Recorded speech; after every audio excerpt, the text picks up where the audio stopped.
Hello, Sarasota. Thank you for joining us today. We are the Art Review SRQ, your bridge between you and the local community artists here in Sarasota, Florida. We're the community's hub for all things art related, from where to go to who to know, and the website is featuring everything you might need to know to connect with the artist community in order to stay ahead of the curve in this small, ever-growing town.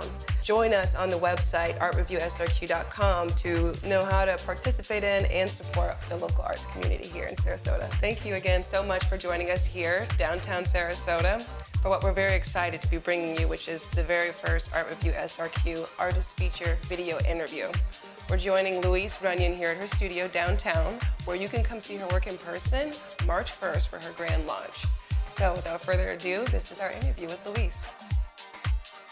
How are we doing, Louise? I'm doing well. How are you doing? I'm doing great. I'm glad to be Thank you for here. having us here in your studio here downtown Sarasota.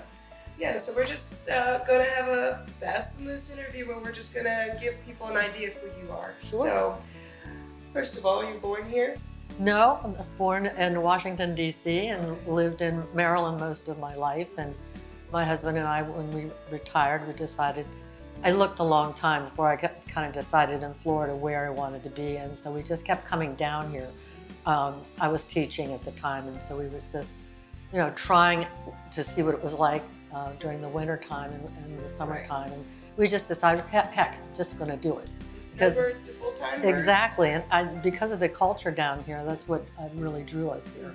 Yeah, I love that this place has been so welcoming to artists all along. I was born here myself, and when I was moving back to Florida, I almost forgot that I was born here because I grew up in another city. But I thought, I don't want to move to that city, and then I remembered the warmth of Sarasota in the community and the climate. Yeah, so I it's totally, beautiful. Feel you there. What kept you here since moving back here? Because people often bring up things like, running out of things to do, or one reason or another to move, whether it just be within the youth culture or not. So I am curious. Well, I think it is the overall atmosphere. I mean, when I got down here and we moved into our house, it's on a little lake, just being able to see the sky. Right. Because in Maryland, we lived in a heavily wooded neighborhood. Yeah. And I never got to see sunsets or sunrises unless we went outside of our neighborhood.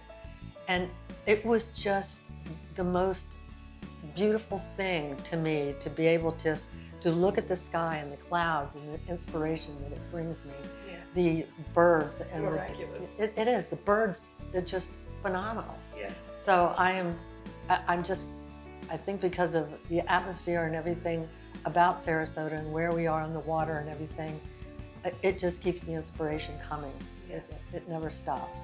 Very rich, true nature here. It is. Yeah. I didn't realize the difference in light noise or light pollution until I moved away and came back and got to see the stars again. Oh my goodness. It was even in Nokomis, because we're we live in Nokomis, you can go out on almost any night and see the stars. And it's just, which is one of the things that I'm inspired about, or this is the stars in space, the Hubble telescope, and all of the wonderful things it brings back to us about space. Yeah. And the exploration thereof. Beautiful. So what in art drives you the most to create? Is it nature? Is it feeling, emotions, memories? I think it's mostly emotion, and it's something that I believe that almost every artist is born with this. Some artists discover late in life, hey, I can do this, I'm going to do this. And they really develop a wonderful thing for themselves. When I was a kid, I was learning disabled, and I was kind of ostracized. And so I would just kind of find my happy place in a corner, and that's what I did. Yeah. I just drew. Yeah. And I just never stopped. And it's whenever I feel like I'm uncomfortable about something, I just go to my studio, and there I am. Yeah. I can't, it just is an inherent thing. It's something I have to do. Yeah, it's a part of you, a healing part of you. It really is. Yes. It is. I hear that. And advice you would give to somebody else who perhaps has this feeling or this drive to create and maybe doesn't really know where to start, doesn't really know what to identify it as? Well, I taught high school art for 25 years, and because I had a learning problem, discovered, late, and then I had to kind of work on it myself because back then there was no such thing as help for, learning disabled kids. The minute I would get a new crew of kids in there, I would just look at them all and I could just spot them, the ones who were just like me. Right. And I would just work on them and convince them, you can be successful. You just have to find that way for you. Yeah, your path. Yeah, exactly. You have to find the path and you just have to keep showing them the way, and eventually they will get there. And I'm sure in helping them, you help yourself. Yes. You discover things about yourself. Exactly.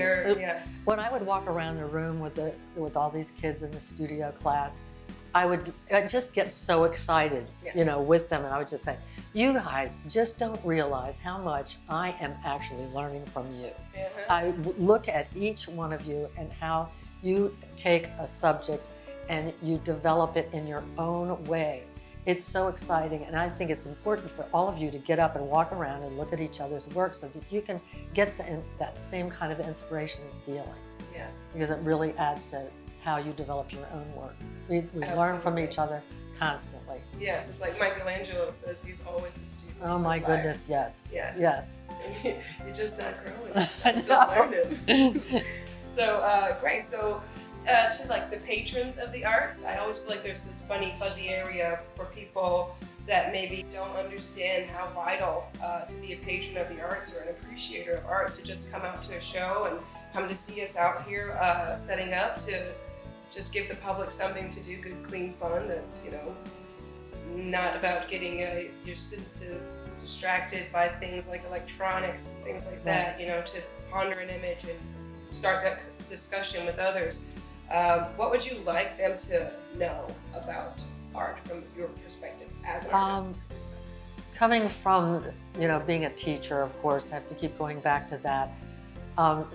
Art is disappearing from a lot of schools and all over the country because they just don't feel that it's needed, it's not important. But that's what they need to realize, is to understand that the arts, not even just, the visual arts, which I'm into, but dancing, music, the performing, all of it it's such a rich and important thing, because a lot of kids, when they get into any kind of culture art class, they discover something about themselves there that is totally different than what they're going to be getting from math or science or any of those things. I taught fashion illustration for a while. The whole class was all girls, and a couple of the girls it was the only place that they were successful.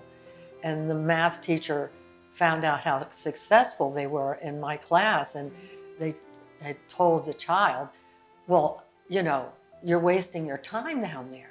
Why are you doing this? You need to spend more time on math.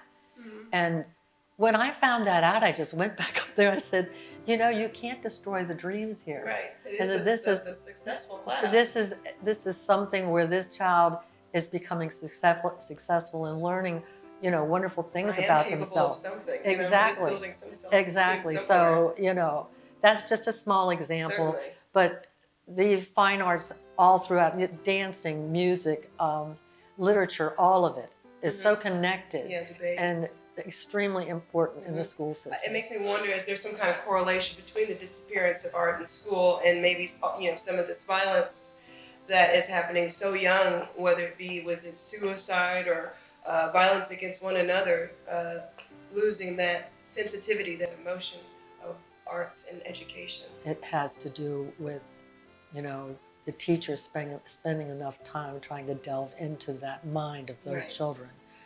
At the school the last school I taught at, the principal gave me all of the hardest kids who weren't successful anywhere else.